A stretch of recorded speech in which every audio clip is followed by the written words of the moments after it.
Сайн байцгаана уу? Трейлер хаус угаас мэдчилж байна. 8 дугаар сард манай сувг 2025 онд гарсан сонирхолтой трейлер жанрын кинонуудыг товчлон хүргэж байгаа.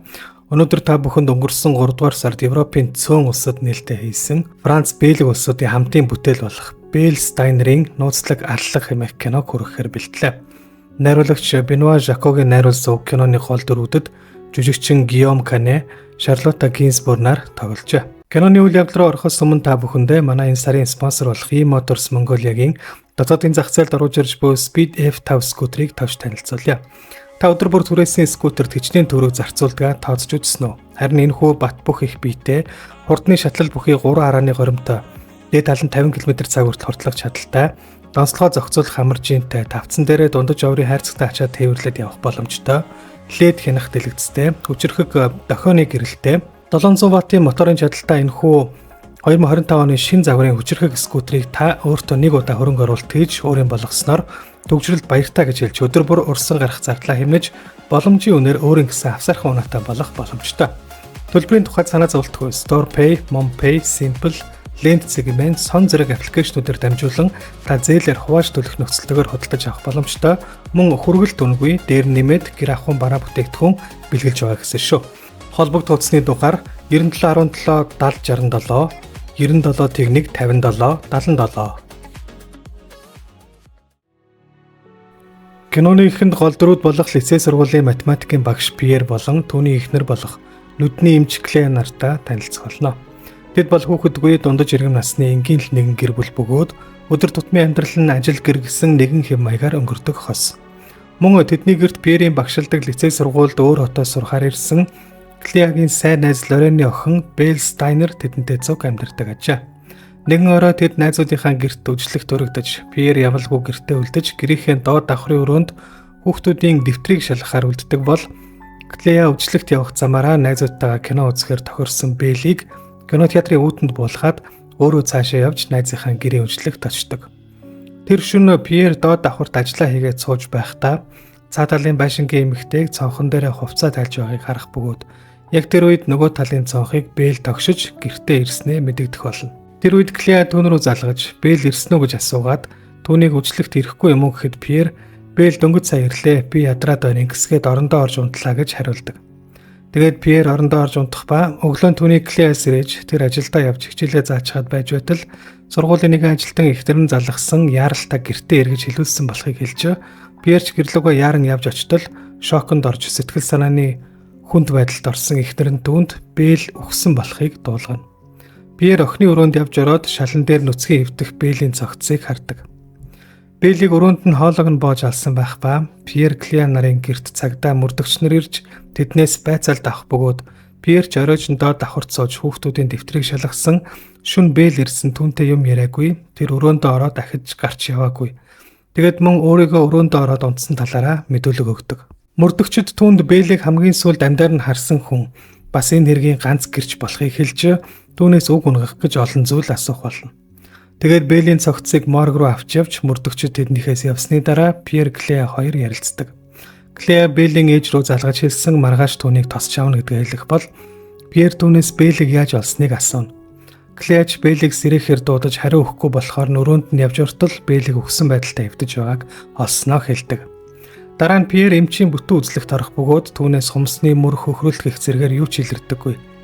Маргааш нь Пьер өглөө босоод гэрийнх нь гадаа хэвлэлийнхэн ирж мэдээ бэлтгэж байхыг харна. Мэдээгээр хэрэг гардаг шөнө гэрт зөвхөн Пьер Бел хоёр байсан. Клея Белийг нас орсны дараа ирсэн. Цагдаа нар Белийн алуурчин болохоор ажиллаж байгаа талаар мэдээлдэг. Пьерийг ажил дээр ирэх үед сургуулийн гадаа Белийн дурсгалыг хүндэтгэж зургийнхын өмнө цэцэг дурсгалын зүйлс тавьж лаа асаасан байх бол ангидаа явж ортол самбар дээр мөн хэрэгтэй холбоотой үгсийг хүүхдүүд бичиж хадсан байх болно. Пьерийг гэртээ иртэл Белийн ээж Лорен ирсэн байх бөгөөд сэтгэл санааны байдал нь тавгүй тэрээр Пьерийг орж ирэнгүүт л охиныхоо байцаа өрөөг орж хармаар байна гэх зэргээр орилж хашигчиж эхлэх ба Клея түүнийг аваад гараад явна. Гэртээ үжлэг зохиодог найз нь тэдний дэрж Пьертэй ярилцах үеэрээ Белийн талаар сэтгүүлчд олон зүйлийг олж мэдсэн. 15 настай байхад нь кокаин хэрглэжсэн гэр бүлтэй эрэгтэй хүний машинд хамт сууж байсныг нь олж байсан. Өөрийнхөө хотод бол Бел шөнийн хатан хаан гэдэг нэр очтой байсан. Өглөө бүр хувцас олж байгаа бичлэг сошиалд оруулдаг. Зэргийг ярьж чамаг тэр үдэж байсан уу? Чи тэрийг өөр нүдээр харж байсан уу гэх зэргээр асуух бол Пьер "Тэр чинь хүүхэдчүүдээ тийм зүйл байгаагүй. Чи намайг байцаагаад байгаа юм уу?" гэхэд "Юу гэж дээ, би чиний найз, зүгээр л цагдаа нар Бэйли утаснаас дандаа чиний зургийг олсон байлээ. Цагдаа нар Бэйлиг чамайг сонирхдог байсан эсхийг шалгаж байгаа. Хэрвээ чи ямар нэг зүйл нууж байгаа бол эртхэн хэлсэн чинь дээр" гэж хэлдэг.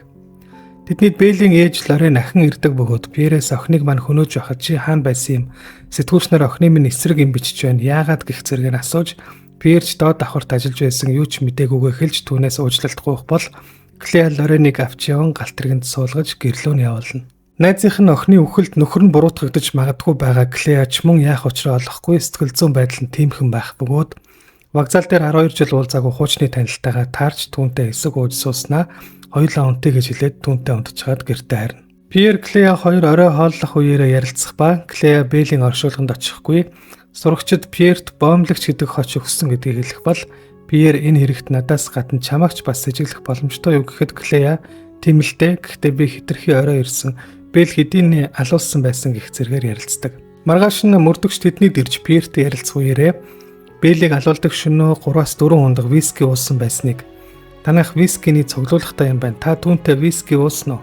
Та түүний өрөөнд орж байсан уу? Өрөөнийхэн цонхноос таны хурууны хийг олсон" гэх зэргээр асуухад Пьер "Үгүй, хизээч түүнтэй хамт ууж байгаагүй. Өрөөнд нь ч орж байгаагүй.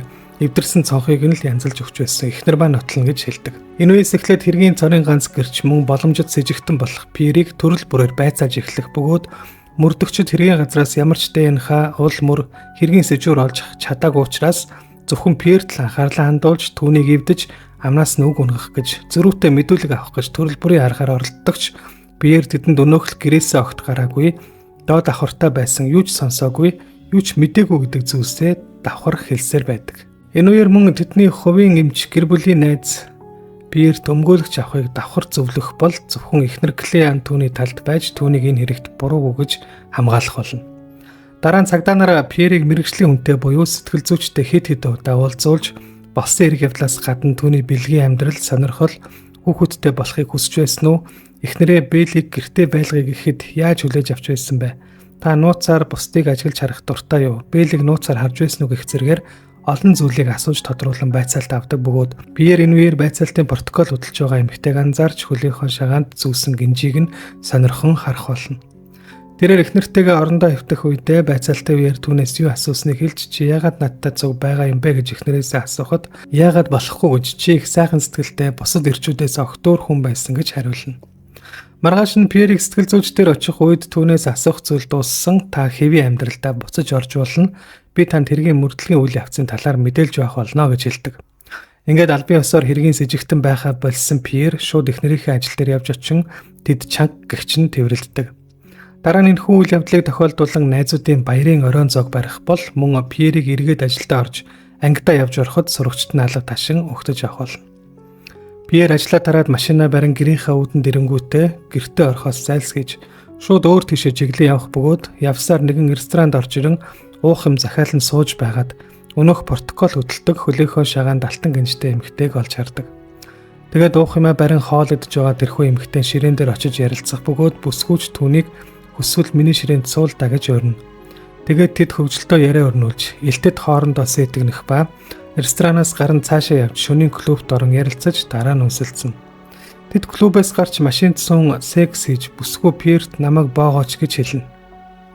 Удалгүй Пьер машинаас гарч явах бөгөөд түүн рүү Клеа залгадаг. Пьерийг машиндаа буцаж суух үед өнөөх бүсгүй ууралсан шинжтэй сэтгэл хангалуун бус харагддаг нь тэдний секс бүтлгүүцснийг илтгэнэ. Тэд буцах замдаа юу ч ярилцдаггүй бөгөөд бүсгүй тэнд зогсчих гэж буухтаа болсон бүх зүйлийг марццгаая гэж хэлээд явах бол Пьер гэртээ харж түүнийг хүлээж санаан зовсон эхнэр нь гүйж ирж тэрснээр кино өндөрлөнө. Киноны талаарх зарим сонирхолтой баримтуудыг дурдъя. Энэхүү киног Бэйлийн алдар зохиолч Жорж Сименоны 1952 онд хэвлүүлж байсан Бэйлийн үхэл хэмээх романаас сэдвлэн бүтээсэн бөгөөд их зохиол дээрх үйл явдал 1950-ад оны Америк нэгдсэн улсад өрнөдөг бол уг киноны үйл явдал орчин үеийн Франц улсад өрнөдөг байна. Кино зохиолыг киноны найруулагч Бенуа Жако, кино зохиолч Жюльен Буав нар бичжээ. Үүнээс өмнө Жорж Сименоны Бэйлийн үхэл номоор Францад 2 ч удаа кино бүтээж байжээ. Эхний кино 1961 онд La Mort de Belle хэмээх романы ижил нэрээр гарч байсан бол хоёр дахь нь 2009 оны Jusqu'à l'enfer буюу Там руу хэмээх нэртэй телевизийн кино байсан юм а. Мөн 1979 онд Герман улсад Сименоны зохиолоос идвэлсэн Беллас Тод гэсэн нэртэй телевизийн кино гарч байжээ. Жорж Сименоны их зохиол дээр гол дүр болох нөхрийн дүр автомашинд бэлгийн сулгарлын улмаас секс хийж чаддаг хүн дээр нөгөө бүсгүй түүнийг шоолж доромжилдаг тул тэрээр бүсгүн хоолойг багалзуурдан хөнөөгөөд бааранд буцаж орон баригддаг ба түүнийг хоёр эмэгтэйн аллахын хэрэгт буруутгаж хүн бүр түүнийг алуурчин гэж үздэг бол зөвхөн тэр л өөрөө дотроо эхний охины хэргийн алуурчиг мэдэж чадлагүйгээр зохиол өндөрлөдөг байна. Харин кинон дээрх нөхөр автомашинд секс хийж чадаагүй эмэгтэйг хөнөөдөггүй бөгөөд гэртээ ирж эхнэрээ тэрвэрж байгаагаар төгсгсөн нь хэн алуурчин байсан бэ гэсэн асуултын хариуг үзэгчдэд үлдээж Пьер алуурчин байсан уу эсвэл ямар ч гэм зэмгүй хүн үү гэдгийг хүн бүр өөрийнхөө дүгнэх боломжийг олгож асуултын хариулт буюу киноны төгсгөлийг үзэгчдэд үлдээжээ. Белл Стайнерийн нууцлаг аллах хэмээх уг кино 2024 оны 11-р сарын 3-нд Америк нэгдсэн улсын Форт Лодердейлын олон улсын кино наадамд оролцож нэгдэж байсан бол киноны албан ёсны нээлт 2025 оны 3-р сарын 13-нд Итали улсад болж байжээ. Кинон дээр Пьерийн багшилдаг сургууль Жорж Сименоны нэрэмжит лицей сургууль гэсэн нэртэй байдаг бөгөөд энэ нь бодит амьдрал дээр байдаггүй сургууль ба ийм маягаар киноны их зохиолыг бичсэн зохиолч Жорж Сименонд хүндэтгэл үзүүлсэн ажээ. Уг киноны найруулагч Бенуа Жаког Францын жүжигчин Жюдит Годреш бэлгийн хүчирхийлэл буруутгасантай холбоотойгоор энэхүү киног Франц улсад гаргаагүй байна. Жүжигчин Жюдит Годреш 14 настайд найруулагч Бенуа Жакогийн гуйлагчид хэмээх кинонд тоглож байсан бөгөөд түүнийг насан туршаагүй байхад найруулагч Бенуа Жако бүрэн хяналтанд оруулж удаа дараа хүчирхийлж байсан хэмээн буруутгасан юм а. Дээр үйл явдалтай холбогдуулан киноны гол дүрийн жүжигчин Гийом Кане мөн кино төслийг орхиж байгаагаа зарлаж хэдийгээр киноны гол дүр тоглосон боловч уг киног сурталчлахгүй промошн сурталчилгааны ажилд нь оролцохгүй гэдгийг албан ёсоор мэдэгдэж байжээ. Ийхүү найруулагч нь бэлгийн хүчирхийллийн эрхт холбогдож гол дүрийн жүжигчин нь промошны ажилд оролцохгүй гэдгийг мэдэгдсэнтэй холбоотойгоор уг киног Итали, Орос зэрэг Европын цөөн хэдэн орны кино театрууд худалдан авч гаргасан ба олон улсын кино театруудаас ердөө $470,000 орлого олсон байна.